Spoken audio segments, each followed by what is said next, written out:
24 ঘন্টা সময় দিলাম, যদি না দেখাইতে পারে 24 ঘন্টা পর তারা কি কি অপকর্মের সাথে জড়িত আছে। মানে মানুষের হিংসা থাকে, বাট কোন পর্যায়ে মানুষ হিংসা করে? কারোর সাথে তোরা মিলা থাকতে পারছ, কারোর সাথে না।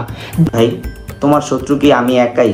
আর তোমার সাথে আমার কিসের শত্রুতা মানি? আসসালামু আলাইকুম এভরিওয়ান, কেমন আছেন সবাই? আশা করছি প্রত্যেকেই ভালো আছেন এবং সুস্থ আছেন। তো গাইস, আপনারা হয়তো সকলেই জানেন যে রাকিব ইয়াসিনের ঝামেলা চলতেছে এবং এই বিষয় নিয়ে রাকিব অন্তরা লাইভে এসে ইয়াসিন মিথিলাকে নিয়ে কিছু কথা বলেন এবং এর পাল্টা জবাবে ইয়াসিন হোসেন এবং মিথিলা রহমান কি বলেছেন এবং আরো জানাবো ইয়াসিন হোসেন 24 ঘন্টা সময় দিয়েছে, 24 ঘন্টার ভিতরে যদি কোনো প্রুফ না দেখাতে পারে তাহলে সবকিছুই ফাঁস করে দিবে এবং আরো জানাবো অন্তরা নাকি মিথিলাকে কপি করে। তো এগুলো নিয়ে রাকিব অন্তরা আমাদেরকে কিছু বলেছে কিনা তা জানাবো আজকের এই ভিডিওতে। তো ভিডিওটি স্কিপ না করে সম্পূর্ণ দেখতে থাকুন। আর এই চ্যানেলে নতুন দর্শক হয়ে থাকলে চ্যানেলটি সাবস্ক্রাইব করে রাখুন। বন্ধুরা, গত 2 দিন আগে রাকিব অন্তরা লাইভে এসে বলে যে ইয়াসিন মিথিলা নাকি তাদের ফেসবুক পেজটি নষ্ট করে দিয়েছে এবং আরো বলে যে তাদের ব্যবসা নাকি ধ্বংস করে দিয়েছে। তো এর পাল্টা জবাবে ইয়াসিন হোসেন কি বলেছেন চলুন জেনে নেই। তার আগে কিছু কথা বলি গাইস, ইয়াসিন হোসেন গতকাল লাইভে এসে বলেন যে ইয়াসিন হোসেন তাদের ফেসবুক পেজ নষ্ট করেনি। আরো বলেন যে 24 ঘন্টার মধ্যে কোনো প্রুফ না দেখাতে পারলে তাহলে সবকিছুই ফাঁস করে দেব। তো চলুন ইয়াসিনের মুখ থেকেই কিছু কথা শুনে নেই।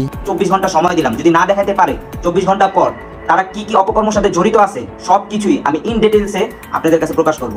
24 ঘন্টা সময় দিলাম এবং ইনস্টাগ্রাম স্টোরিতে বলেন যে কাদের ধ্বংস করে দিলাম। তো বন্ধুরা, এই বিষয়ে মিথিলা রহমান ইনস্টাগ্রাম স্টোরিতে একটি স্টোরি দেন যেখানে লিখেন যে বাহ, আমার ফেসবুকও পাচ্ছি না, না জেনে বললাম তো দিল, আমার পেজটাও নিয়ে নিল, আমার ইনকাম সোর্স ছিল, আজ না বিচার পাই একদিন তো বিচার হবে সবার, আমি একমাত্র খারাপ, মেয়েদের পাওয়ার এত যে মানুষের সংসারও নষ্ট করে পেজ নিয়ে যায়, খাইতে গেলেও কপি করে, আর কত প্রুফ ছাড়া কত কত বললাম দিল। তো এই বিষয়ে আমাদেরকে আপাতত কিছু বলেননি রাকিব অন্তরা, বললে এই চ্যানেলের মাধ্যমে আপনাদেরকে পরবর্তীতে জানিয়ে দেওয়া হবে। তো পরবর্তী আপডেট সবার আগে পেতে এই চ্যানেলটি সাবস্ক্রাইব করে রাখুন।